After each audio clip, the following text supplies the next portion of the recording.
Hi అండి. Hello నమస్తే. Welcome to అమ్మ చేతి అమృతం. ఈరోజు మనం ఇడ్లీ పిండితో ఊతప్పం ఎలా వేసుకోవాలో తెలుసుకుందాం. అండ్ చాలా సింపుల్గా కూడా అయిపోతుంది ఈ ఊతప్పం వేయటం. ముందుగా మీకు కావలసినంత ఇడ్లీ పిండి తీసుకోండి. అందులో రుచికి సరిపడా సాల్ట్ వేసి కలుపుకోండి పిండి మొత్తం. కొంచెం గట్టిగా ఉంటే అందులో కొంచెం వాటర్ పోసి కలుపుకోండి పిండిని. ఇప్పుడు గ్యాస్ ఆన్ చేసి గ్యాస్ మీద అట్ల పెనం పెట్టండి. అట్ల పెనం పెట్టి కొంచెం హీట్ అయ్యాక లైట్గా ఆయిల్ వేసి అట్ల పెనంకి రాయండి.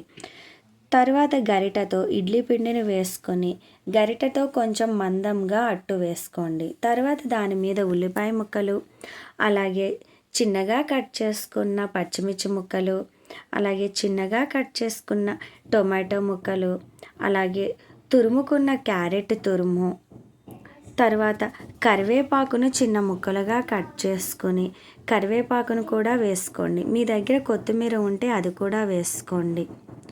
తర్వాత దోశ చుట్టూతా ఆయిల్ వేసి ఆయిల్ స్ప్రెడ్ చేయండి. తర్వాత దాని మీద మూత పెట్టి ఊతప్పంను వేగనివ్వండి. ఒకవైపు వేగాక రెండో వైపు తిరగవేసి అట్టు చుట్టూతా కూడా కొంచెం ఆయిల్ వేయండి. అలా ఆయిల్ వేసాక మళ్ళీ మూత పెట్టి రెండవ వైపు కూడా వేగనివ్వండి. ఇలా రెండు వైపులా వేగాక ఇలా ఒక ప్లేట్లోకి తీసుకుని చట్నీతో సర్వ్ చేయండి. అంతేనండి, ఎంతో టేస్టీ అయిన ఊతప్పం రెడీ.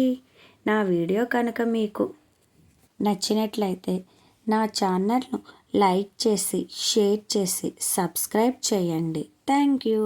బాయ్.